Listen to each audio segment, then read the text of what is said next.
Janet as she recovers from the cut on her hand. We ask that you be with Jimmy as he looks forward to looks toward a surgical procedure for his bladder. We ask that you be with Sandra as she continues to recover.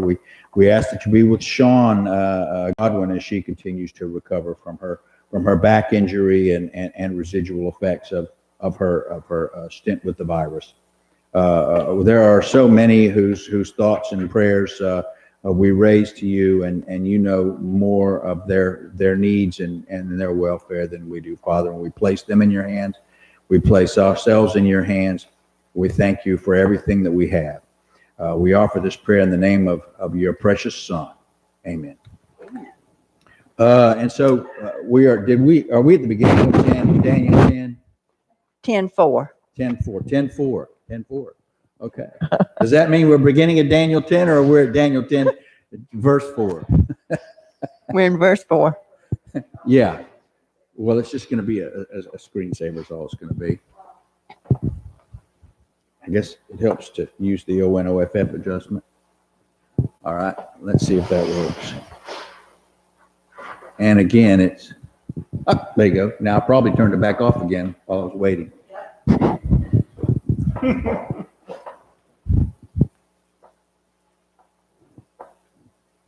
For my next trick.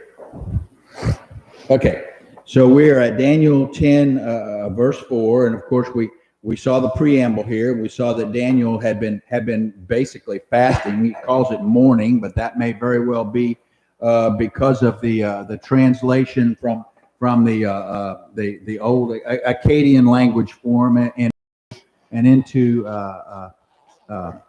Hebrew, or the translation from Hebrew into the Greek. That word mourning it really meant that Daniel was fasting, and he had been fasting for a period of time, and it may very well be that God had told him to prepare himself for this vision. All right, so he says he ate no pleasant bread, nor flesh, nor wine. He went to the same basic diet, if you will. Perhaps that Shadrach, Meshach, and Abednego had used before, as they were preparing themselves. And so he's prepared himself for this vision. And when we get to verse 4, the 4 and 20th day of the first month, as he was by the side of the great river, which is Hiddekel. Now, there are two great rivers that run through the Mesopotamian Valley. The southern river is the Euphrates River, and then there's a northern branch, the Tigris River. And the Hiddekel, the word Hiddekel, is the old Akkadian name for the Tigris River. Okay? All right. And so he's on the banks of the Tigris River, and this is obviously a different, remember he's in the king's company, and this is obviously yet a third palace from of the king, and who knows how many he had. I mean, Solomon had like a half a dozen of them. And then Herod built yet another later on. So it's not uncommon to see that the king moves around so that he can keep tabs on his entire kingdom as he does. Okay, and so but this is where he is now, and he's having a vision, and he's looking perhaps at an angel. So let's start with verse 4 and continue at least through verse 7. Okay, go ahead. And in the 4th and 20th day of the first month, as I was at the side of the great river, which is Hiddekel, then I lifted up my eyes and looked, and behold, a certain man clothed in linen, whose loins were girded with fine gold of Euphrates. His body also was like the beryl, and his face as the appearance of lightning, and his eyes as lamps of fire, his arms and his feet like in color to polished brass, like the voice of multitude. Now, I want you to know we talk about apocalyptic language. We talk about symbolic language. And when you look at this, face like the beryl, faces the appearance of lightning, that could have been an angel. But then you get down to the point where he talks about his arms and his feet in color like polished brass, and the voice of his words like the voice of a multitude. And then you look at John's vision in Revelation, and the figure that was described that way was Christ himself. And so this may very well have been a direct message from Christ. Now, we don't know that for sure, but if we use comparative language, it's certainly not without the realm of possibility. We know that even before Daniel, long before Daniel, that Christ had shown himself, according to Hebrews, Christ had shown himself to them in the desert in various forms, in various ways, which they saw, because no man has seen the Father and lived. But that pillar of fire, that column of smoke, that rock from which the water flowed, these things we are told, especially in the case of the rock, that rock was Jesus Christ. It was the provision of Christ for his people in that form. The second person of the Godhead was directly involved in their welfare. Okay? Just as he is directly involved in our spiritual welfare, he was invested with his life in our salvation. Okay, so now, Daniel alone saw the vision. And it was obvious that something extraordinary was happening, and that God wanted Daniel to be alone with him for this conversation. Verse 7. And I, Daniel, alone saw the vision. For the men that were with me saw not the vision, but a great waking fell upon them, so that they fled to hide themselves. For I was left alone and saw the great vision, and there remained no strength in me, for my comeliness was turned in me into corruption, and I retained no strength. This vision was almost more than a mortal man could withstand. It was so intense that he lost all of his strength, that the health that he had. Remember the comeliness that we talked about? Remember we talked about Shadrach, Meshach, Abednego, and Daniel and the special diet that they maintained, and how God made them comely because of that. And now he says that this comeliness was turned into corruption, whether that be that he was physically corrupt, or whether he somehow felt himself to be spiritually unqualified at this particular point. Remember that there were points in times when prophets said, I am undone because I'm not worthy of this, okay? And then he says he retained no strength. He surrendered everything up to this vision. All right, keep going. And behold, a hand touched me, which set me upon my knees and upon the palms of my hands. And he said unto me, O Daniel, a man greatly beloved, understand the words that I speak unto thee, and stand upright, for unto thee am I now sent. And when he had spoken this word unto me, I stood trembling. So now here's what happens. The vision overwhelmed him to the point where when he heard the voice of the words, he swooned. He passed out. He face planted on the ground. He landed face first when he fell. And then he was picked up onto his hands and knees. He was lifted up that far, and then he was told to stand up the rest of the way on his own. Isn't that interesting? Isn't that what Christ does to us? When we feel like we can't possibly stand on our own, God gets us to our knees, and then gives us the strength to stand up again. But the standing up part, that's up to us. He'll pick us up, but we have to respond. We have to get our feet under us. We have to stand, as Paul says, with a firm foundation so that we don't fall again. All right. And so here he is, verse 12. Then said he unto me, Fear not, Daniel, for from the first day that thou didst set thine heart to understand and to chasten thyself before thy God, thy words were heard, and I am come for thy words. But the prince of the kingdom of Persia withstood me in 1 and 20 days.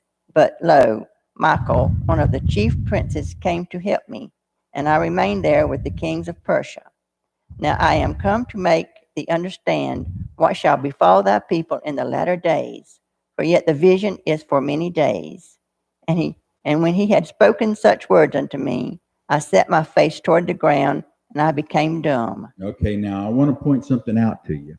Okay, this is the third year of Cyrus, the king of Persia, that was going, and a thing was revealed to Daniel, and that was back in chapter 10. But then he talks about the first day thou didst set thine heart to understand. Now that kind of harkens back to that preparation phase that Daniel was going through to receive this vision. Okay, so there's an implication that Daniel prayed and Daniel said, I need a vision. There was something going on in this kingdom that Daniel needed to know about. Okay, there was some sort of discord going on, and there's an allusion to it here. The kingdom, the prince of the kingdom of Persia. Remember that they're the Medes and they're the Persians in this thing, and that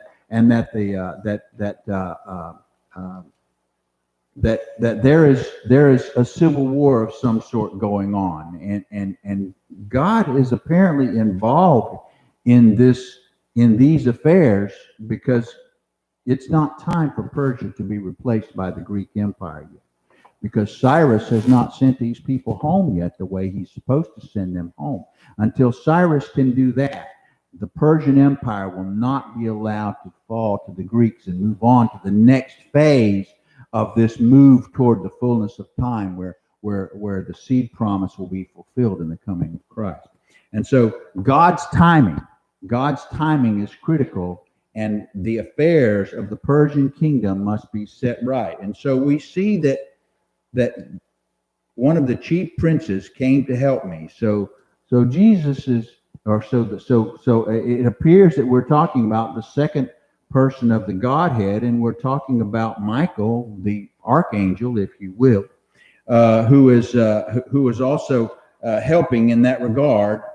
And so the kings of Persia are upheld much in the same fashion as, for instance, the Judeans were saved from the Assyrians. Remember that? To the tune of 120,000 deaths, okay, overnight. Now we don't know that, we don't get any indication of that, but we do understand that Persia's hand was strengthened by God in this particular case. Okay, so keep going, please. And behold, one like the similitude of the sons of men touched my lips, mouth, and spake, and said unto him that stood before me, O my Lord, by the vision my sorrows are turned upon me, and I have retained no strength. For how can the servant of this my Lord talk with this my Lord? For as for me, straightway there remained no strength in me, neither is there breath left in me. Then there come again and touched me, one like the appearance of a man, and he strengthened me. You see, every time he falters, every time he gets scared, every time he loses his strength, is renewed again by a single touch, which is pretty interesting. And of course he says in verse 16, my sorrows are turned upon me, and I have retained it. He's concerned about his people. He's concerned about how these affairs in Persia are going to play out for his people who are still in this period of captivity. Okay? So he says, how can the servant of this my Lord talk with this my Lord? How can I do this? How have I the strength for this? Maybe he's not fully aware of who he's talking to. Maybe he's concerned that he doesn't have the, again, in his mind, remember that no man has faced the Father and lived. Okay, so there he's very concerned about that, and then he's strengthened in verse 18, and said, O man, greatly beloved, fear not. Peace be unto thee. Be strong, yea, be strong. And when he had spoken unto me, and said, let my Lord speak, for thou hast strengthened me. And so what did God say that lifted up his spirits to him through the second person of the Godhead that lifted his spirits up? Oh, greatly beloved. God said, I love you, and that's what you need. Isn't that remarkable? All right, keep going. Then said he, Knowest thou wherefore I come unto thee? And now will I return to fight with the prince of Persia. And when I am gone, the prince of Greece shall come. But I will show thee that which is noted in the scripture of the truth. There is none that holdeth me in those things, but Michael your prince. And also I in the first year of Darius to confirm and to strengthen him. So he stood to rise the meat, and he also strengthened, and in so doing, he strengthened the hand of Cyrus. But he received a vision here. He received a preparation here. He said things are starting to come undone for the Persian Empire. And the Persian Empire is going to overextend itself. And when it does, it's going to make way for the Greeks. But again, that won't happen until everything else that I have planned has taken place. So he's going to give him that encouragement. Yes, the Persian Empire is breaking down, are at each other's throats here. The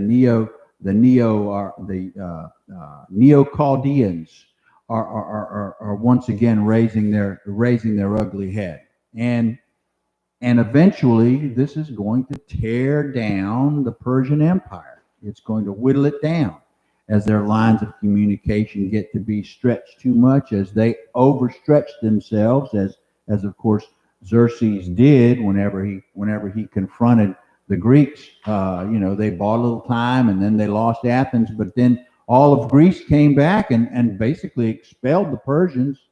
And after that, building on those wins,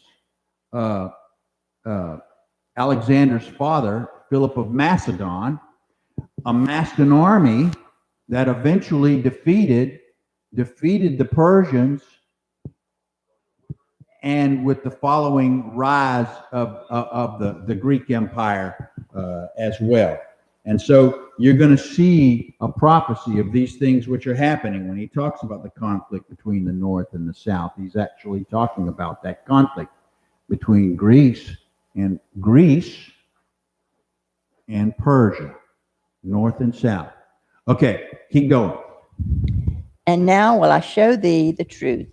Behold, there shall stand up yet 3 kings in Persia, and the fourth shall be far richer than they all, and by his strength through his all against the realm of Greece.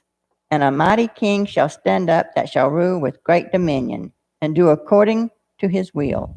And when he shall stand up, his kingdom shall be broken, and shall be divided toward the 4th winds of heaven, and not to his posterity, nor according to his dominion with which he ruled. For his kingdom shall be plucked up, even for others beside those. So now he talks about a great kingdom. He talks about the rule, the Greek Empire. He talks about the mighty king that stands.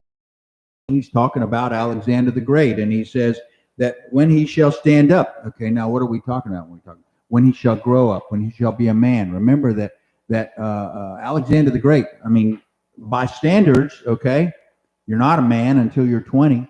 You're not a grown man or a mature man until you're 40 or so by those standards. Well, Alexander the Great had conquered the world by the time he was 32. He was in the process of standing up as a young man when he was cut down. And so he went out. He died young. He died on a campaign. He pushed his campaign to the reaches of India, and his men quit. They said, that's enough. We're going home. And there was nothing he could do to change their mind. And so some say he died of a disease, and some say he drank himself to death and he was buried. out there in Macedonia. But again, one of the Diadochi, one of his generals deified him, if you will, and so they took his body and they moved it to Alexandria, okay, to bolster his reign. The Ptolemies, the Ptolemies of that family that were the descendants of whom the last Ptolemy ruler was Cleopatra. Okay? All right, keep going. And the king of the south shall be strong, one of his princesses, and he shall be strong above him, and have dominion. His dominion shall be a great dominion. And in the end of years they shall join themselves together. For the king's daughter of the south shall come to the king of the north to make an agreement, but she shall not retain the power of the arm, neither shall he stand, nor his arm, but she shall be given up, and they that brought her, and he that begat her, and he that her in these times. So now, what are we talking about here? Who are we talking about?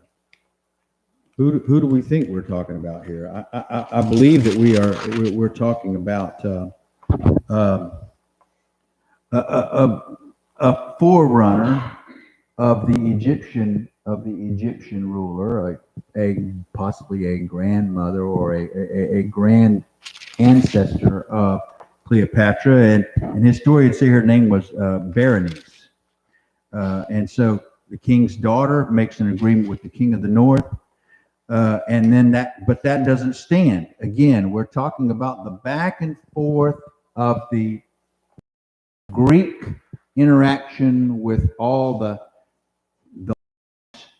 after the breakdown. Remember that there were 10 generals of Alexander, and then they formed these alliances against each other, and then they betrayed each other, and eventually it all flaked out to there were 4, and then eventually there were only 2. Okay, and so, but they did battle back and forth, and the land of Canaan turned out to be their footpath, their ground. Canaan was the doormat of the Greek political upheaval in the end. And so you're seeing this story now of the struggles of the Greek Empire as we go. Okay, so out of a branch, verse 7. But out of a branch of her roots shall one stand up in his estate, which shall come with an army, and shall enter into the fortress of the king of the north, and shall prevail. So we're talking about Ptolemy the Fourth, otherwise known as Euergetes, who took basically an army, a conscript army of Greeks and Egyptians, and waged a campaign up there in Syria, okay, against one of the other generals who was one of Alexander's other generals, and there was a battle there. Okay, all right, keep going. And shall also carry captives into Egypt, their gods with their princes, and with their precious vessels of silver and of gold, and he shall continue more years than the king of the north. And Ptolemy was one of the last remaining dynasties, if you will, or lasting kingdoms, as before literally the Greeks fell apart and fell to the Romans, if you will. Okay, all right, keep going. So the king of the south shall come into his kingdom, and shall return into his own land. But his sons shall be stirred up, and shall assemble a multitude of great forces, and pass through. Then shall he up even to his fortress. Now I want you to note something here. I want you to note that when he talks about passing through, he's talking about passing through the regions of Palestine, Israel, Judea. So this is also looking forward to and superimposing these historical events upon the those who have been repatriated. So this question is another one of those twofold questions that's asked. God does that whenever Daniel says, what's going to happen to my people? Okay? Because he's worried about his people and their safety because of the Persian unrest. Now, God has answered this question. Remember in Matthew 24 how that question turned out to be twofold. What's going to happen to Israel? What's going to happen in the world? And now, so he's looking first at the safety of the people in Babylon, and then he's again looking later, he's jumping forward in history and looking at how the people in Judea who are repatriating and who are preparing themselves for the fulfillment of the seed promise in Christ, how are they going to be affected? And so now he's talking about the back and forth flow and the effects. And so he's talking about Seleucus Callinicus, the king of the south, in verse 9. And his son, Antiochus III, that is stirred up and once again flows through and passes through and fights again.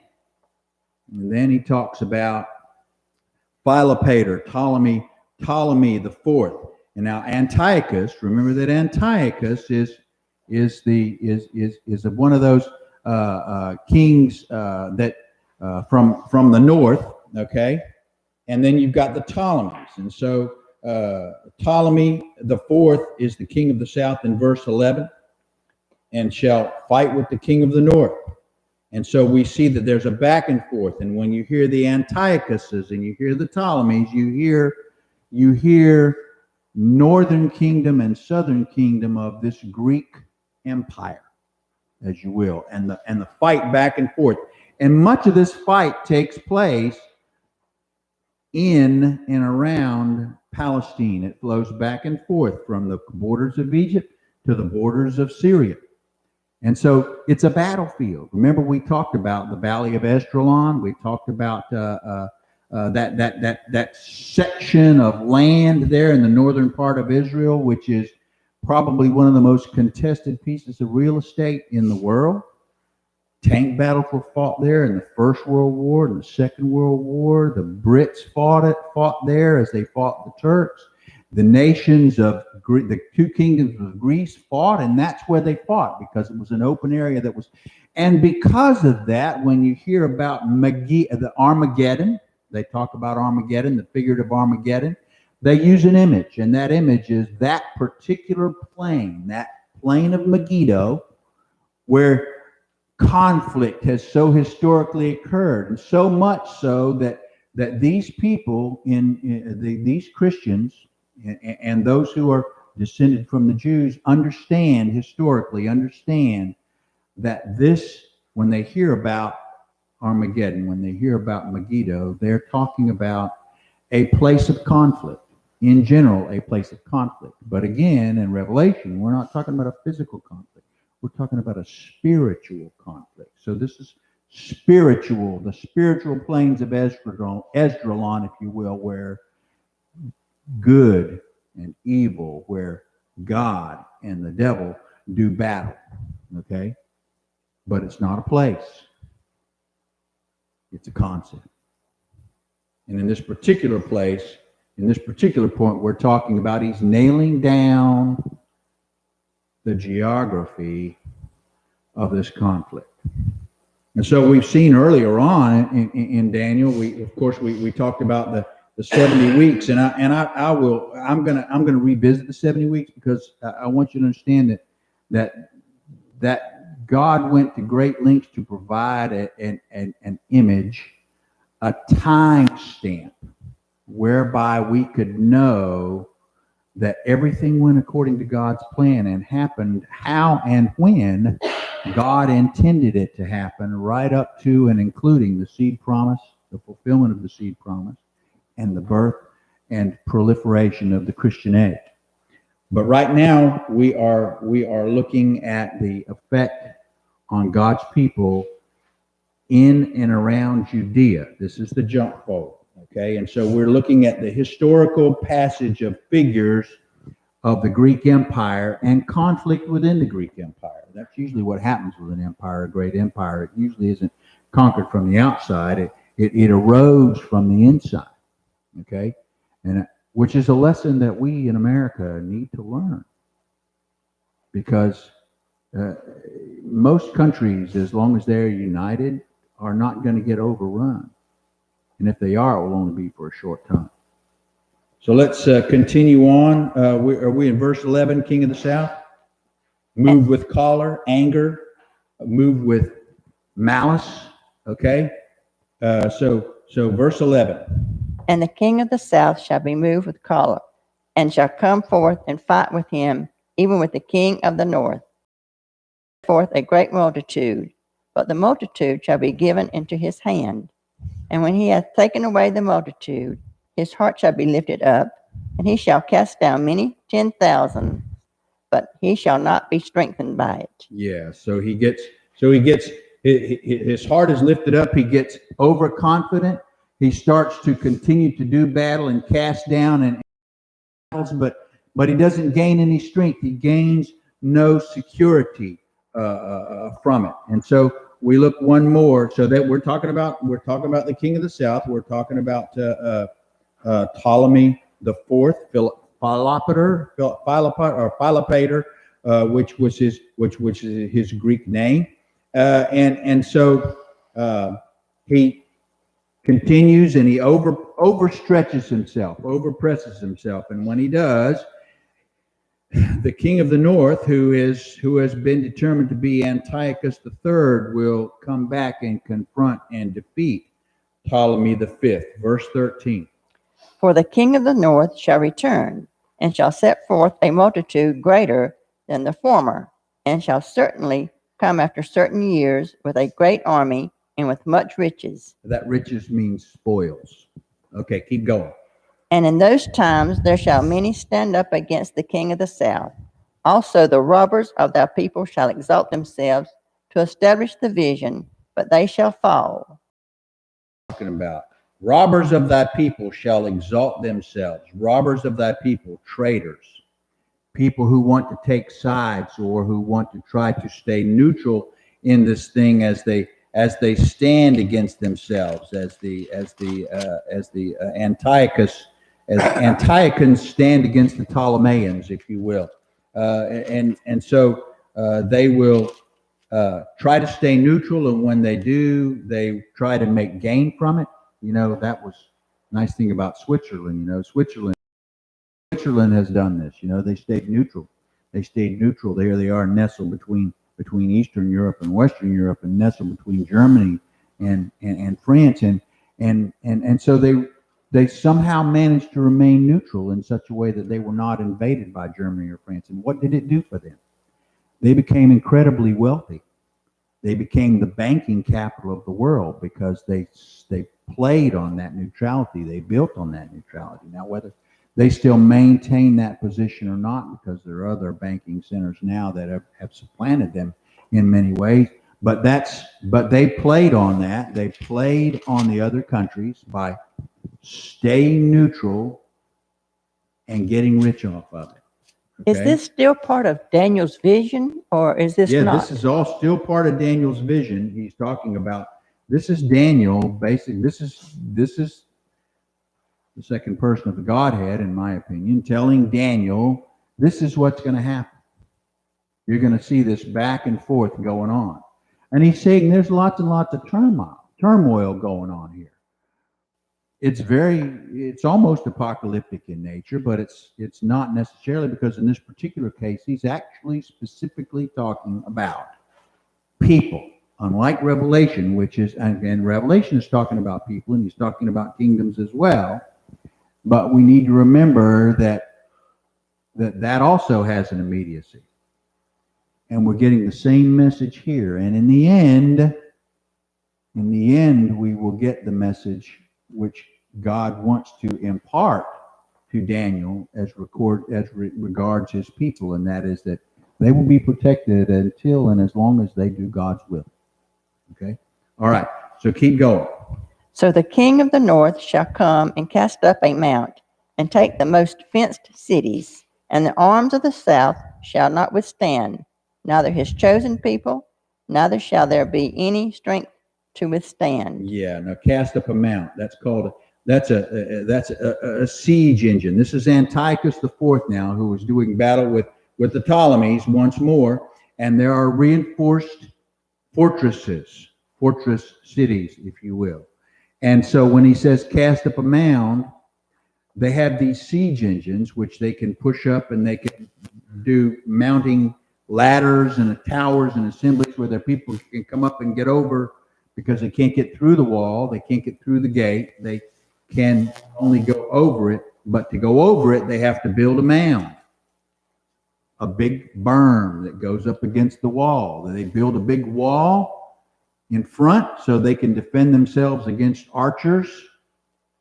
And then behind that wall, they build a mound and they work their way toward the city. So Okay. this So has this might have taken months, years. so this hasn't really happened. It's all in a vision. It's all in a vision. It will happen. This is that 400 years or so that where the history goes back and forth and back and forth. All right.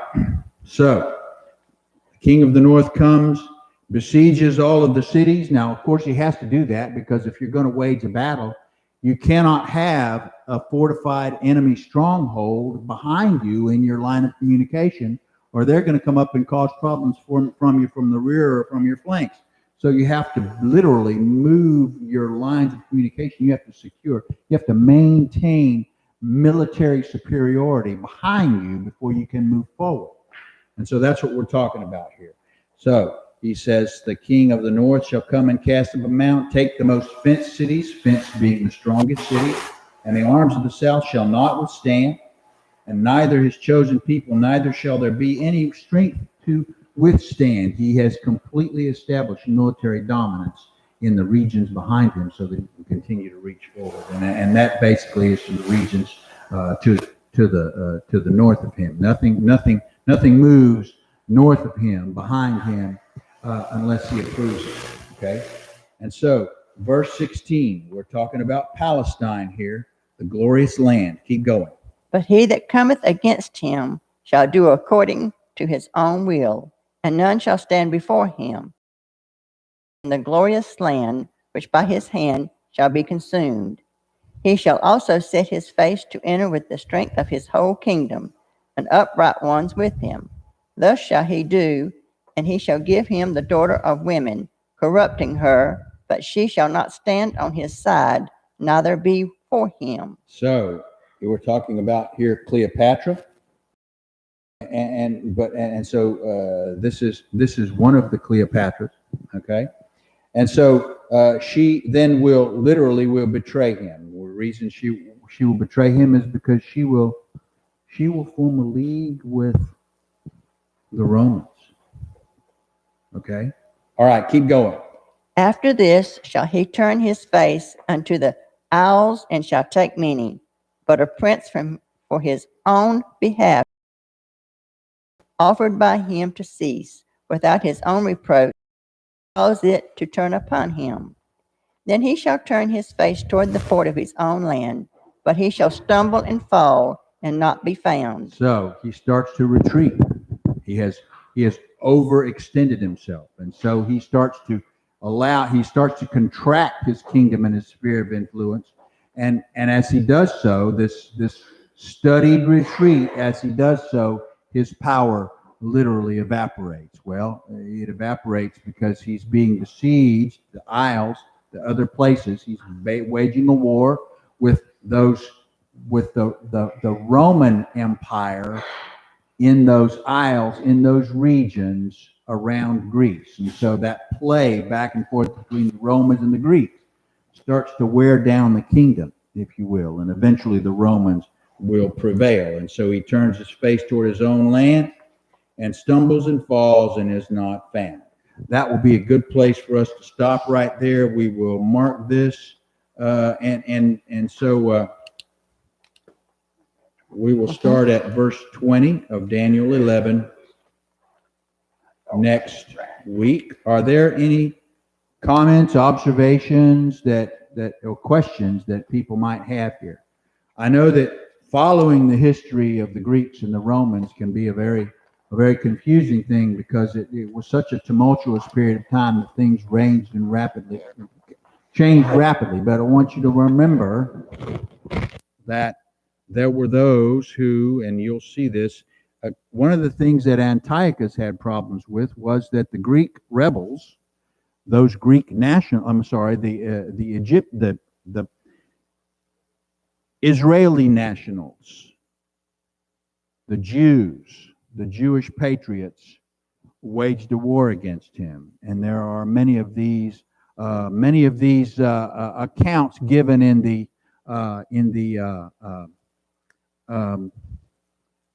books of the I'm not trying to say the